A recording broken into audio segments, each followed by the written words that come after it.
In today's video, I'm going to teach you how to connect ClickUp to Zapier using app connections. By the end, you'll have ClickUp securely linked to Zapier so you can automate tasks across your workspace. Make sure you're already signed in to your Zapier account in your browser and have your ClickUp login ready. If you manage multiple workspaces in ClickUp, know which one you want to connect.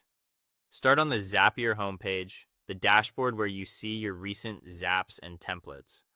Look to the left sidebar and open App Connections. Think of this as your control center for everything Zapier can talk to on your behalf. Next, click Add a Connection, or the prompt that says Add a Connection to start automating. A panel opens with a searchable list of supported apps. Use the search bar and type ClickUp. As you type, Zapier filters the list. When you see the ClickUp app, select it to begin. Click Add Connection to kick off authorization. Zapier will open a new window or tab that hands you over to ClickUp for secure approval.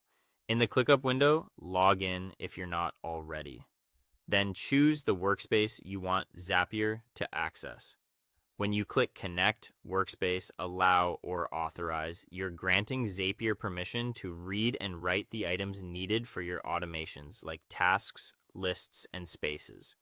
This is standard OAuth authorization, and you can revoke it later from either app if needed. Give Zapier a moment to finalize the handshake. Don't refresh or close the window during this step. When it's complete, you'll be sent back to Zapier. In App Connections, you should now see ClickUp listed as a connected app, which confirms everything is ready. From here, you can use ClickUp in your zaps as a trigger, like new task in ClickUp, or as an action, such as create task in ClickUp from another app. During Zap setup, Zapier will prompt you to pick the exact workspace, space, folder, and list, so your automation lands in the right place. Before you build anything complex, test the connection with a simple zap. For example, create a zap that turns an email into a ClickUp task. Run a test, confirm the task appears where expected, and review field mapping like title, description, and due date. If you work across multiple workspaces, double check you selected the right one. That's all for today. Thank you for watching, and I'll see you guys in the next one.